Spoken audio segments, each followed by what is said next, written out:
samahan niyo po ako na simulan natin ang pagbabasa sa Hebrews chapter 6 verse 1. Ang sabi diyan, therefore, let us leave the elementary teaching about Christ and go on to maturity. Sabi natin, go on to maturity. Go on to maturity. Not laying again the foundation of repentance from acts that lead to death and of faith in God. So, ang sumulat po ng Hebrews ay hinihikayat niya ang mga mananampalataya na nakakilala sa Lord na lumago sa pananampalataya, mag-mature sa pananampalataya. At ito rin po ang ating goal, mga kapatid, ng ating pag-aaral ng month of August. Maaaring ito po ay ma-extend kung hindi po natin matatapos at hindi pa talaga naiintindihan o nai-apply.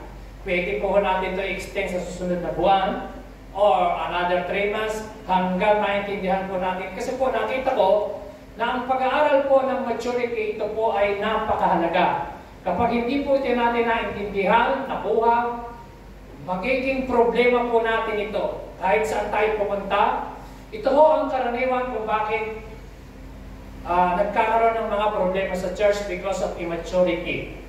Yung pong mga nagsisipag-asawa, nagsisipag-hiwalay ng batang-bata, nagsipag-asawa kasi sila ng bata because of immaturity. So yung mga nagkikipagrelasyon ng wala pa sa panahon, nagkakaroon sila ng problema because of immaturity. Sa trabaho, hindi tayo tatagal, hindi po tayo magiging matagumpay because of immaturity. So napakahalaga ng bagay na ito, mga kapatid. Are you ready to receive the Word of God? Amen. Ready na ho ba kayo? Amen. Na mag-aral? At bago po tayo pumunta sa lesson natin, mga kapatid, bayaan ko po muna tayo po ay magkaroon ng short story sa ating pong mga athlete na mayroon po kasi kung nakuhang lesson sa bagay na ito, kaya po ito gusto i-share.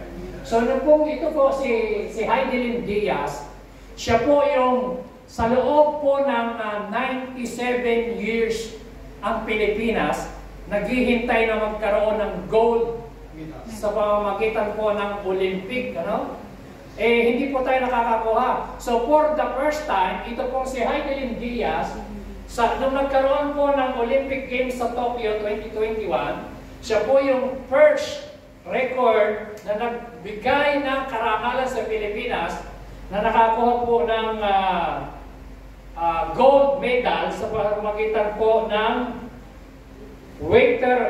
weightlifter 55 kilograms category. Ito pong si Heidelin Diaz. At yun po yun.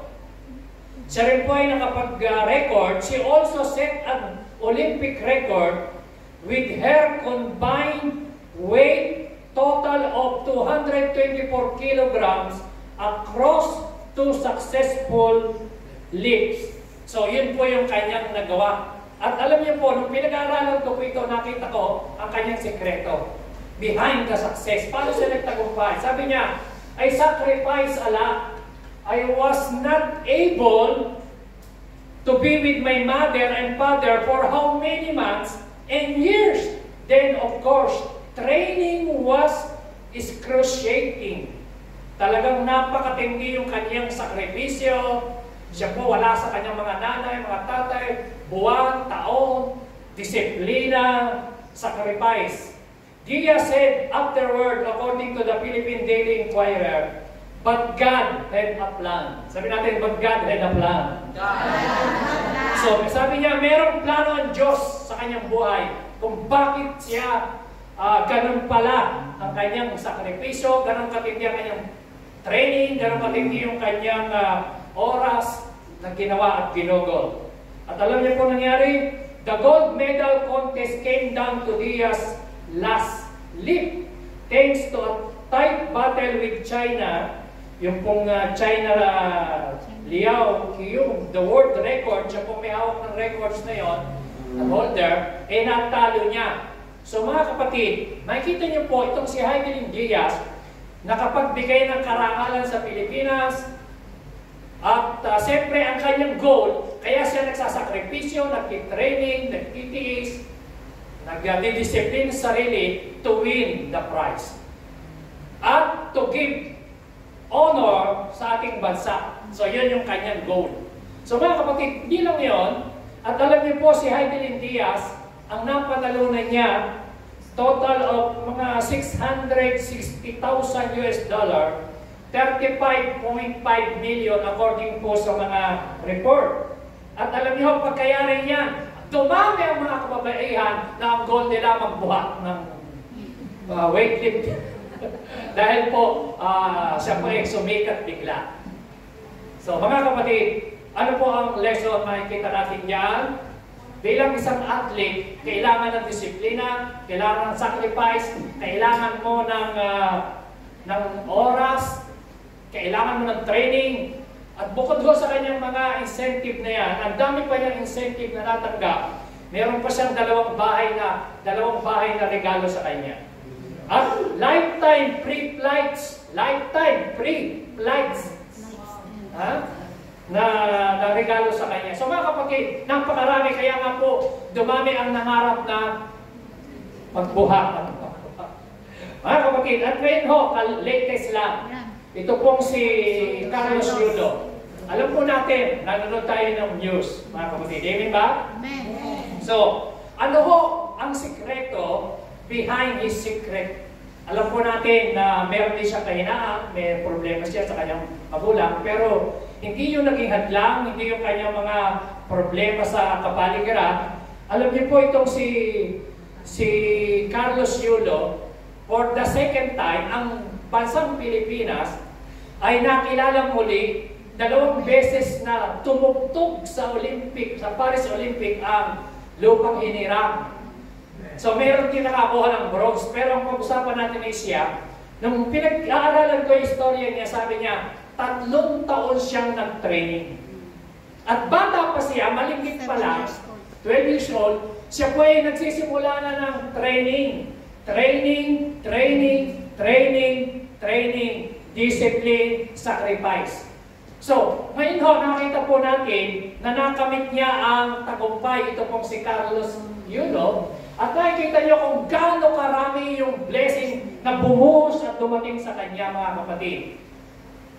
Kung ating tutuusin, aabot yan ng mga 74 million.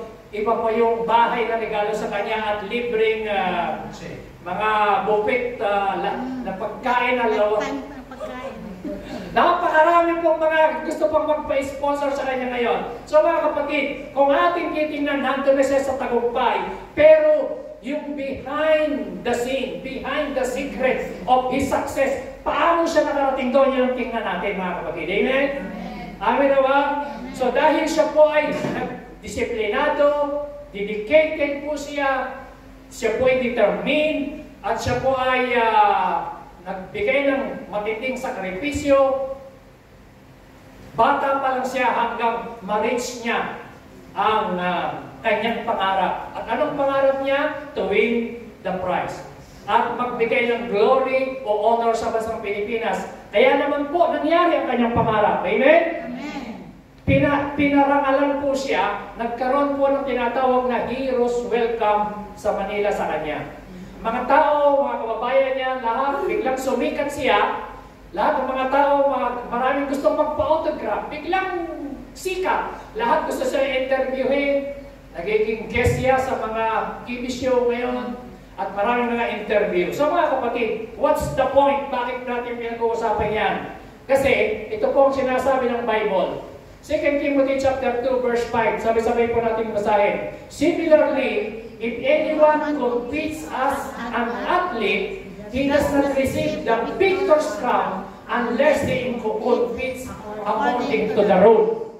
So, ang lahat ng mga athletes, mga kapatid, kaya yan ay sumasali sa mga competition, anong goal nila? To win?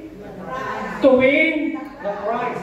So, meron tinatawag silang goal, mga kapatid, sa buhay nila.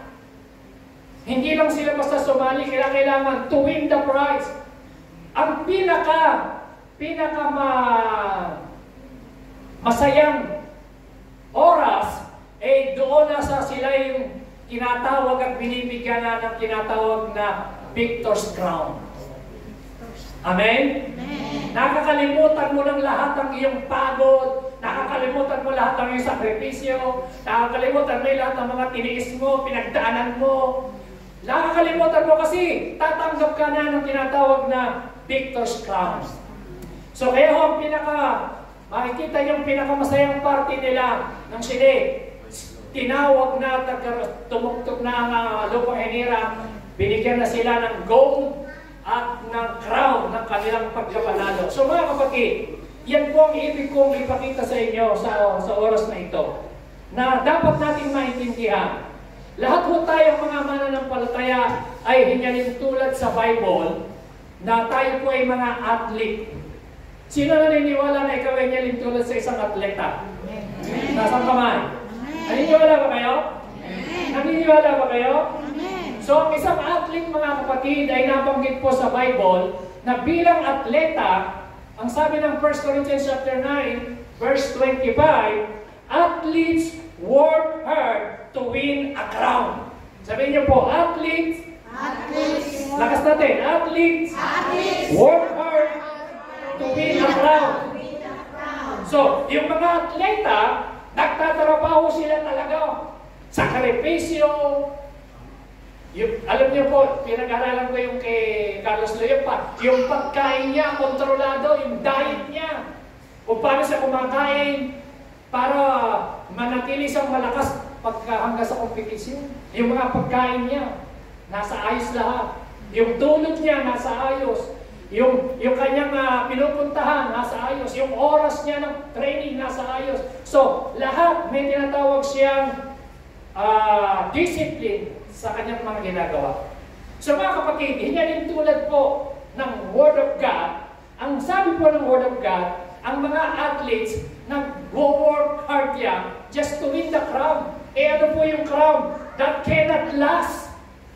Pero tayo mga Kristiyano, we do it for a crown that will last forever.